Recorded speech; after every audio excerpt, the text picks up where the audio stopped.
చేరి వచ్చిన దైవజనులందరికీ మరి ఆత్మీయులు బంధువులు సంఘానికి హృదయపూర్వకమైన వందనాలు చెల్లిస్తూ ఉన్నాను. నేను నిలబడడానికి ఒక కారణం ఉంది. మేము 2017 సంవత్సరంలో ఇప్పుడు మీరు చూస్తున్న ఈ మందిరము ఒక పాక ఉండేది. ఆ పాక అంతకుముందు 9 సంవత్సరాల క్రితం వేయబడింది. 9 సంవత్సరాలు అయ్యేసరికి బాగా శిథిలమైపోయింది, బాగా చెదరబట్టేసింది. మట్టి గోడలు కాటన మట్టి అంతా కప్పు మీదకి చేరి ఆ పైన అంతా మట్టిగా అయిపోయింది. ఒకరోజు ఆదివారం ఆరాధనలో పళ్ళ దగ్గర కూర్చున్నాను. నేను పాస్టర్ గారు వాక్యం చెప్తా ఉన్నాడు. నా తల మీద పైనుంచి మట్టి అంతా నా బైబిల్లో నా తల మీద పడింది.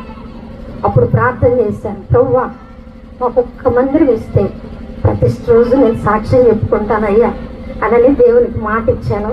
అందుకే ఇక్కడ నిలబడ్డాను. ఈ విలువైన సమయంలో ఇక్కడ నేను నిలబడకూడదు, కానీ నేను దేవునికి మాట ఇచ్చానని నిలబడ్డాను.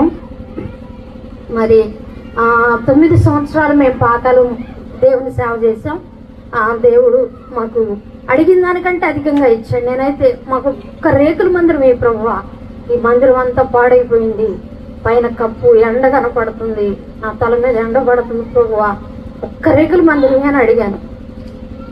దేవుడు నమ్మదగిన వాడు కనుక ఎక్కువే ఇచ్చాడు. దేవునికి ఎంతో రుణస్థులము. మరి ప్రార్థన చేసాం.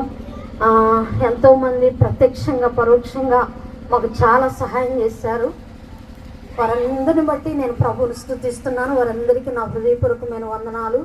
మరి మా సంఘం అయితే మాస్దోనియా సంఘం అన్నమాట మాది. అలాంటి సంఘంలో చాలా ఎంతో త్యాగాలు చేశారు. ఒక వ్యక్తి గురించి చెప్తాను, పేరైతే చెప్పను. కానీ ఆమె డబ్బులు తీసుకొని వారాల దగ్గర డబ్బులు తీసుకొని మందిరానికి ఇచ్చింది. కూలి పని చేసుకుంటూ ఆ డబ్బులు కట్టుకుంది. మరి గ్రూపుల్లో డబ్బులు తీసుకుంది, అవి ఇచ్చింది.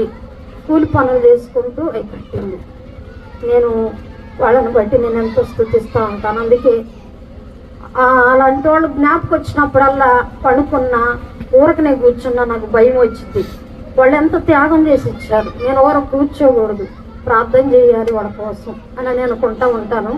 దేవుడు అట్లాగూ మా పరిచర్యలో కానీ బయట సేవకులు మరి బంధువులు ఎంతో మంది మాకు సహకరించారు. అందువలన మేము మందిరం కట్టగలిగాము. మందిరం అయినాక దేవుడు మరి మంచిగా ప్రతిష్ఠ చేయాలి ప్రభువా, ప్రతిష్ఠ చేయాలని నా ఆశ. ఈ మా